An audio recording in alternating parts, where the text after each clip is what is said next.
मोटोरी Kiyosaki द्वारा लिखित best seller audio book rich dad poor dad, आवाज दी है श्रीकांत सिन्हा ने।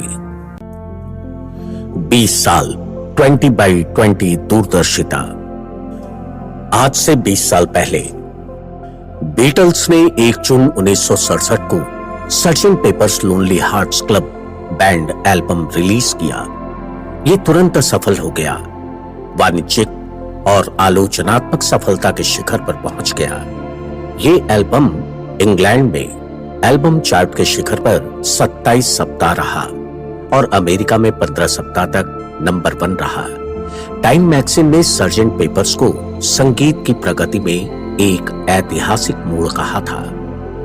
इसने 1968 में 4 ग्रैमी अवार्ड्स जीते, साथ ही एल्बम ऑफ द ईयर भी जीता। ये सम्मान पाने वाला ये पहला रॉक एल्बम था। रिच डैड पुअर डैड मेरे 50वें जन्मदिन पर 8 अप्रैल 1997 को रिलीज हुई थी। द बीटल्स कहानी के विपरीत ये पुस्तक तुरंत सफल नहीं हुई, ना तो वाणिज्यिक दृष्टि से ना ही आलोचनात्मक दृष्टि से। वास्तव में पुस्तक के प्रकाशन और इसके बाद उठे आलोचना के तूफान इसके एकदम विपरीत थे। रिच डैड पुअर डैड को मूलतः स्वयं प्रकाशित किया गया था, क्योंकि हम जिस भी पुस्तक प्रकाशक के पास गए, हर एक ने मेरी पुस्तक को ठुकरा दिया। अस्वीकृति के कुछ पत्रों में इस तरह की टिप्पणियां थी। आप ये नहीं जानते कि आप किस बारे में बात कर रहे हैं। मैंने सीखा कि ज्यादातर प्रकाशक मेरे अमीर डैडी के बजाय मेरे उच्च शिक्षित गरीब डैडी की तरह अधिक थे। ज्यादातर प्रकाशक पैसे के बारे में मेरे अमीर डैडी के सबकों से सहमत नहीं थे, मेरे गरीब डैडी की तरह। 20 साल बाद 1997 में रिच डैड पुअर डैड एक चेतावनी थी, भविष्य के बारे में सबकों की पुस्तक। 20 साल बाद संसार के करोड़ों लोग मेरे अमीर डैडी की भविष्य के बारे में चेतावनियों और सबकों के बारे में ज्यादा जागरूक हो चुके हैं। 20x20 दूरदर्शिता के साथ कई लोगों ने कहा है कि उनके सबक भविष्यदर्शी थे, भविष्यवाणियां सच हो गईं। इनमें से कुछ सबक ये हैं। अमीर डैडी का सबक 1, अमीर लोग पैसे के लिए काम नहीं करते। 20 साल पहले कई प्रकाशकों ने मेरी पुस्तक को अस्वीकार कर दिया था, क्योंकि वे अमीर डैडी के पहले सबक से सहमत नहीं थे। आज लोग अमीरों और बाकी हर व्यक्ति के बीच की बढ़ती खाई के बारे में ज्यादा जागरूक है। 1993 और 2010 के बीच अमेरिका की राष्ट्रीय आमदनी में 50% से ज्यादा वृद्धि सबसे दौलतमंद 1% लोगों के पास गई। तब से स्थितियां बदतर ही हुई हैं। यूनिवर्सिटी ऑफ कैलिफोर्निया के अर्थशास्त्रियों ने पाया है कि 2009 और 2012 के बीच 95% आय उन्हीं सबसे दौलतमंद 1% व्यक्तियों के पास गई। सबक, आय में वृद्धियां कर्मचारियों के नहीं, उद्यमियों और निवेशकों के पास जा रही है, उन लोगों के पास नहीं जो पैसे के लिए काम करते हैं। अमीर डैडी का सबक, बचत करने वाले पराजित होते हैं। 20 साल पहले ज्यादातर प्रकाशक अमीर डैडी के इस सबक से पुरजोर तरीके से असहमत थे। गरीब और मध्यम वर्ग के लिए पैसे बचाना एक धर्म है, गरीबी से आर्थिक मुक्ति है और क्रूर संसार से सुरक्षा है। कई लोगों को तो ऐसा लगा जैसे बचत करने वालों को पराजित कहना निंदा है।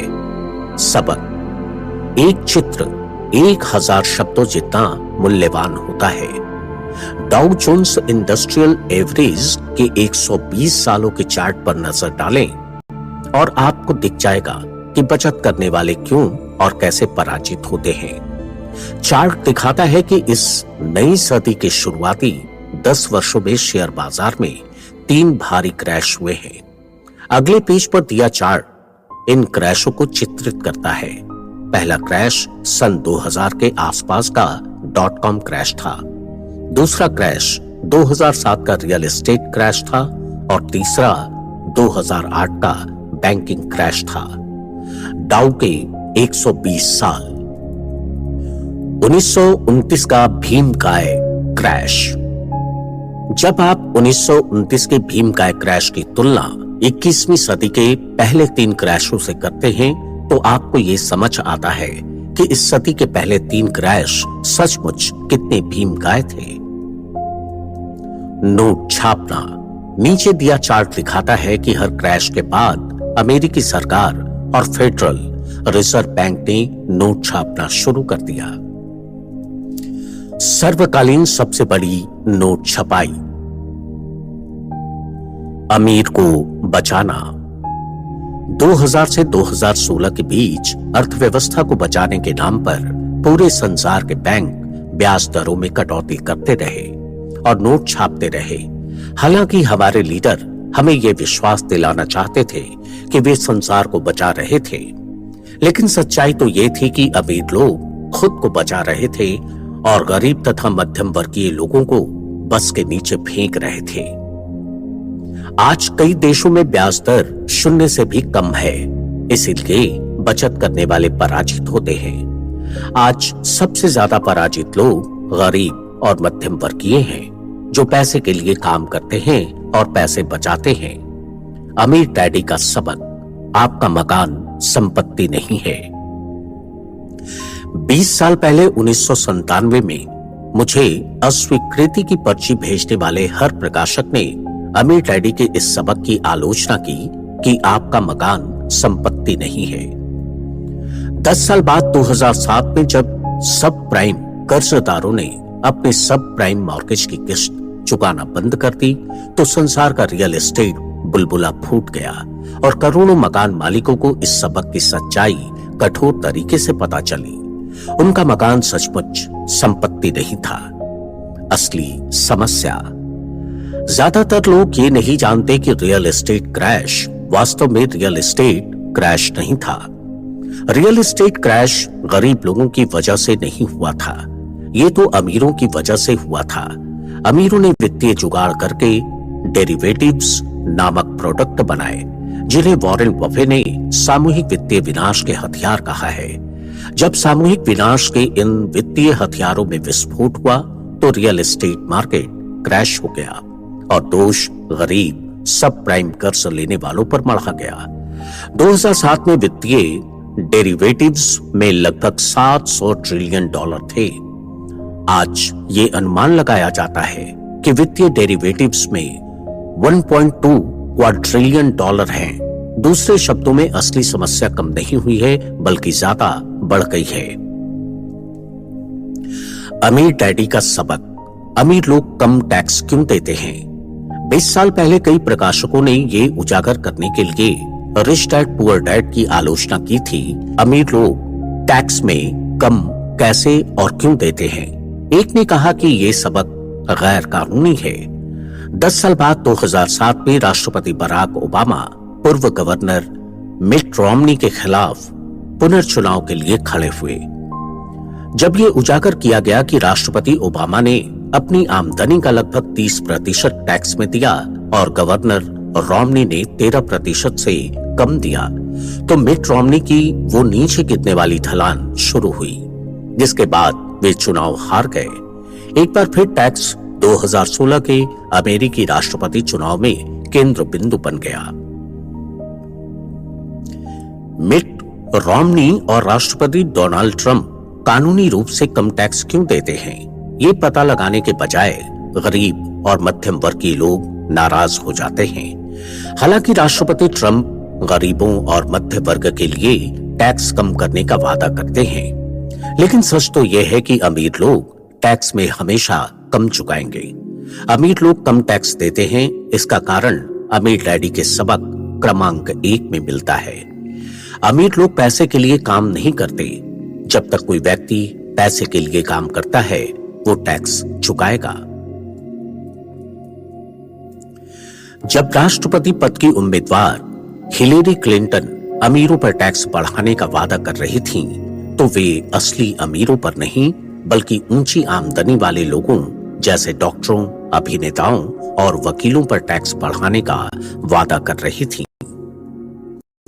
20 साल पहले, हालांकि रिच डैड पुअर डैड तुरंत सफल नहीं हुई, जैसे कि the Beatles Sergeant Pepper album हुआ था, लेकिन रिच डैड पुअर डैड वर्ष 2000 तक द न्यूयॉर्क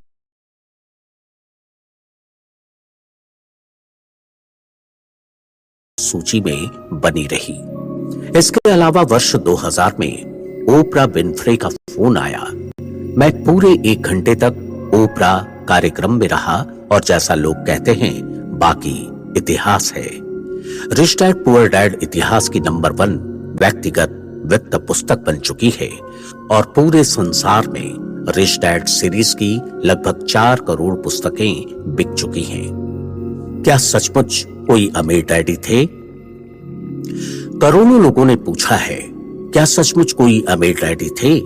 इस प्रश्न का जवाब देने के लिए आप अमीर डैडी के बेटे माइक की बातें सुन सकते हैं।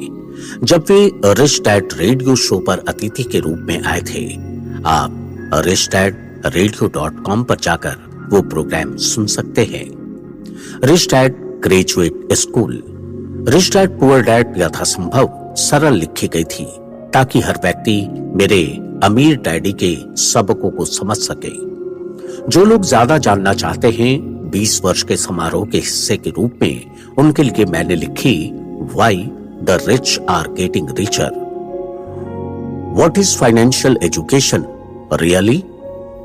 Why the rich are getting richer ज्यादा विस्तार और स्पष्टता से बताती है कि अमीर डैडी ने अपने बेटे और मुझे पैसे और निवेश के बारे में क्या सिखाया। Why the rich are getting richer graduate विद्यार्थियों की रिच डैड पुअर डैड है। ये रिच डैड विद्यार्थियों के लिए ग्रेजुएट स्कूल है, एक चेतावनी और एक आमंत्रण। हालांकि मैंने why the rich are getting richer को यथासंभव सरल रखने की पूरी कोशिश की थी, लेकिन अमीर लोग सचमुच जो करते हैं वो आसान नहीं है, ना ही उसे समझना आसान है। अमीर लोग सचमुच जो करते हैं उसके लिए असली वित्तीय शिक्षा की जरूरत होती है, जो हमारे स्कूलों में नहीं सिखाई जाती। मैं सुझाव देता हूं कि पहले आप रिच डैड पुअर डैड सुने, इसके बाद अगर आप और ज्यादा जानना चाहते हैं तो शायद why the rich are getting richer आप ही के लिए है। 20 बेहतरीन वर्षों के लिए आपको धन्यवाद। अतीत, वर्तमान और भविष्य के मेरे सभी पाठकों को द रिच डैड कंपनी के हम सभी लोगों की ओर से 20 बेहतरीन वर्षों के लिए आपको धन्यवाद। मानवता के वित्तीय कल्याण को ऊपर उठाना हमारा मिशन है और ये एक समय में एक जीवन और एक व्यक्ति से शुरू होता है।